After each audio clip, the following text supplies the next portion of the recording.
is French. His last name is Bon Tempo. Right? Good times. But he's from Jersey. All right, let's hear it again for Killjoy.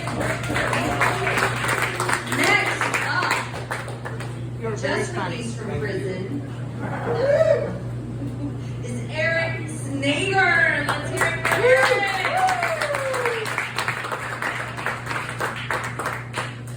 Thank you. I'm excited to be your first Jewish comic of the night in what Fuzzy calls the Jewish-owned, operated, and populated deli. Happy New Year, everyone. Not too late to say that. Thank you. Does anyone still stay up late to watch the ball drop in Times Square? She surprises me. I did not this year. Men, you can probably understand. As men get older, balls can drop at any moment, right? I don't need to stay until midnight to see it happen. And given my age, during this set, I can yell Happy New Year at any moment. And then you'll know. And it's 2022, and I'm kind of bummed that we still have to wear masks, right? Yeah. I have a hard time understanding what people are saying with masks. And people can't understand me either. I went to the bank and the teller had no idea what I was asking them, so I had to slip them a nose. That did not end well. Resolutions? Anyone make them? No. I made one this year. You did? I made one resolution, and that was never to make a resolution ever again. And this is the best, I'm doing the best this year. So instead, I decided, let me just clean up the house a bit. So I raked some leaves, I cleaned out the gutters, and I straightened up the pantry. And I came across a package of quinoa with a 2018 expiration date. I didn't know ancient grains expired. So I made it for dinner. I've been reviewing 2021, and 2021 was not really a great year for most of us, I think we would say, right? I mean, for one, I got the big C last year. If I got the big C, coffee stayed on my pants. It was ugly. And people stayed away from me for about 5 days. I guess I should have changed my pants. And I also got, I had a hernia operation. This is a true story. I had a hernia operation last year this month. And you would think it was a bad thing, but I actually got a lot of attention from it. People kept asking, Eric, did it hurt? Like the incision, the operation, did it hurt? It didn't. The only thing that hurt, honestly, was my ego when my doctor made me leave wearing a cone of shame. Like the kind that the dogs wear. He said he was worried I was going to lick myself. I should be so lucky. Man, I also went to the eye doctor recently. I kind of feel like my eye doctor is out to scale, right? She had me fill out this survey. One of the questions asked whether the sunlight in my eyes affected my driving. And I thought, is this a trick question? Sunlight in my eyes should affect my driving. I don't know.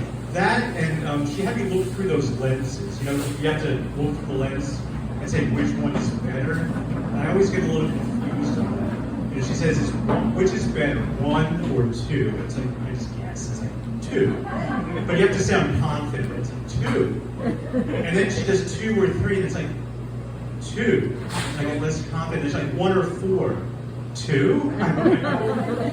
So finally I said, just tell me the answers, I'll memorize it for next year.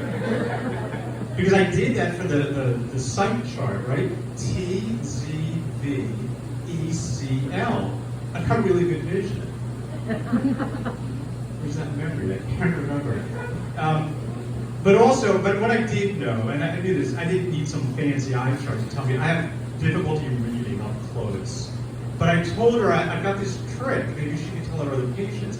What I do is I take my glasses and I slide them down my nose so that I can see better.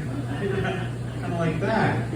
And she had the nerve to say, Eric, that's not going to work very long. And you know what I did? I turned sideways and I said, you see this Jewish nose? I got a good 10 more years of sliding glasses down my nose. I wasn't able to book another appointment with her. So yes, as Fuzzy mentioned or thought or alluded to, I'm Jewish. It's not like I can hide, right? I mean, I've got this big Jewish nose. I talk in this sing-songy voice. I talk as if everything's a question. And that used to drive my teachers nuts. I had a Hebrew school teacher, Mrs. Herman. She always would say, Eric, are you asking me or are you telling me? And I would always say, I'm telling you? I don't know. My parents are older. They're Jewish. This is all a Jewish theme. Once he started.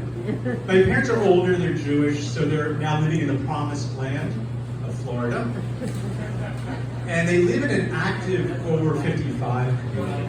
And by active, you know what I mean, right? I don't know what that meant, but if you said sexually transmitted diseases, you were spot on. You probably weren't thinking that. But I don't know about you, but the idea of old people engaging in like activity, to me it's just, I don't want to picture it. I don't want to hear an old lady tell me she's coming unless she's headed my way with some cookies, right? Or since we're here, the key lime pie, that I would go for. But my parents love it there, and they have activities for everyone, and it's all adapted for old people, right? So if you want to do yoga, you can stand, you can sit, downward facing dog, almost dead dog. It's got a level for everyone, but it's not for me though. So let's see, this past week I went to a funeral.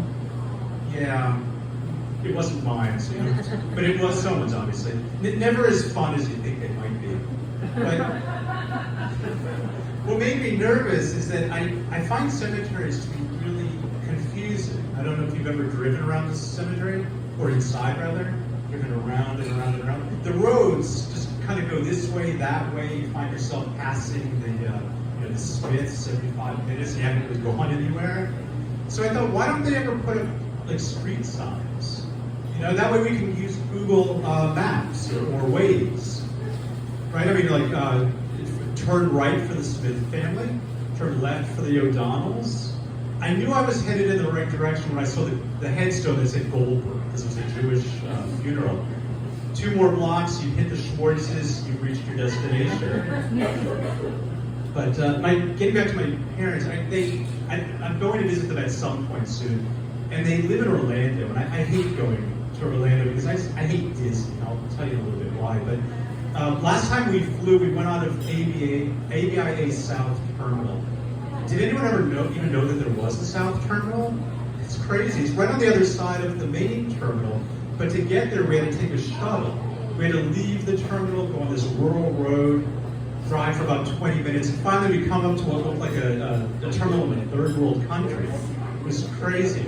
But I didn't like it. Anyway, Disney I find to be so expensive, right? If you've ever been there, if you want to have breakfast with the princesses, you have to pay extra. And I don't know about you, but if I want to have breakfast with princesses, I'll just hang out with my brother and his friends. You've never met him, but he is a princess with a really dark past. And just so you don't think I'm so Jewish-centric, I was talking with a friend of mine recently. He was telling me about his relative who grew up as a Seventh-day Adventist. I didn't know much about it, but I do know now that I could never be a Seventh-day Adventist. My max would be 5-day Adventist, get weekends off. The worst, and I'll end on this, is that, not worst, but hardest for me would be being Catholic. Because you all, I mean, if that's right, you're all Jewish, but for the Catholics, you have to sit in church and see Jesus on the cross, which would make me really sad. So sad that his abs are way more developed than mine. I mean, how is that not put on his latest exercise craze, right? I can see it now. I lost 75% of my body just hanging on the cross. Results not typical, and they vary. And wait for it, you know what I call it? CrossFit. Thanks for listening. I'm Eric Steve.